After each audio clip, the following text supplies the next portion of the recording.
ಗೌರಿಬಿದನೂರು ನಗರದ ಮಾದನಹಳ್ಳಿ ಕೆರೆಯಂಗಳದಲ್ಲಿ ಹಿಂದುಳಿದ ವರ್ಗಗಳ ಕಲ್ಯಾಣ ಇಲಾಖೆಯಿಂದ 1.20 ಕೋಟಿ ವೆಚ್ಚದಲ್ಲಿ ನಿರ್ಮಿಸಿರುವ ಸವಿತಾ ಸಮಾಜದ ಸಮುದಾಯ ಭವನ, ವಿಶ್ವಕರ್ಮ ಸಮಾಜದ ಸಮುದಾಯ ಭವನ, ಮಡಿವಾಳ ಮಾಚಿದೇವರ ಭವನ, ಮರಾಠ ಸಮುದಾಯ ಭವನ, ಕುಂಬಾರ ಸಮುದಾಯ ಭವನ, ಕನಕ ಸಮುದಾಯ ಭವನಗಳು ವ್ಯವಸ್ಥಿತವಾಗಿ ನಿರ್ಮಾಣಗೊಂಡು ಲೋಕಾರ್ಪಣೆಗೊಳ್ಳದೆ ಈ ಭವನಗಳ ಸುತ್ತ ಗಿಡಗುಂಟೆಗಳು ಬೆಳೆದು ಭೂತ ಬಂಗಲೆಯಂತಾಗಿವೆ. ಹಿಂದುಳಿದ ಸಮುದಾಯಗಳ ವಿವಿಧ ಚಟುವಟಿಕೆ ನಡೆಸಲು ಸಮುದಾಯ ಸಂಘಟಿಸಿ ಸಮಾಜದ ಮುಖ್ಯವಾಹಿನಿಗೆ ಬರಲು ಸಹಕಾರಿಯಾಗುವ ಸದುದ್ದೇಶದಿಂದ ಮಾಜಿ ಶಾಸಕ ಎಚ್.ಎನ್. ಶಿವಶಂಕರ ರೆಡ್ಡಿ ಅವರ ಅಧಿಕಾರಾವಧಿಯಲ್ಲಿ ಸರ್ಕಾರದಿಂದ ಅನುದಾನ ಬಿಡುಗಡೆ ಮಾಡಿ ಗುದ್ದಲಿ ಪೂಜೆ ನೆರವೇರಿಸಿದ್ದರು. ಕಾಮಗಾರಿಯು ತೆವಳುತ್ತಾ ಸಾಗಿ ಕೊನೆಗೆ ಮುಕ್ತಾಯವೂ ಆಗಿ 6 ತಿಂಗಳು ಕಳೆದಿದೆ.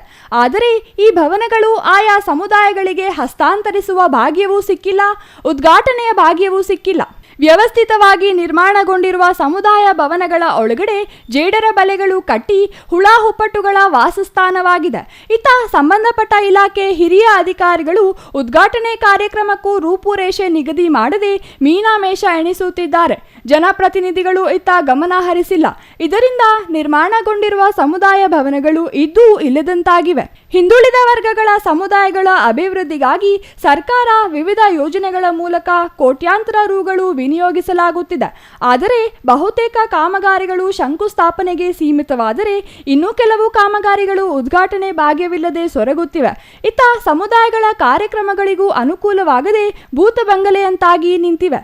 ಸಂಬಂಧಪಟ್ಟ ಇಲಾಖೆ ಅಧಿಕಾರಿಗಳು, ಜನಪ್ರತಿನಿಧಿಗಳು ನಿರ್ಮಾಣಗೊಂಡಿರುವ ಸಮುದಾಯ ಭವನಗಳ ಲೋಕಾರ್ಪಣೆ ಮಾಡುವ ಮೂಲಕ ಸಮುದಾಯಗಳ ಚಟುವಟಿಕೆಗಳಿಗೆ ಅನುವು ಮಾಡಿಕೊಡಬೇಕಿದೆ.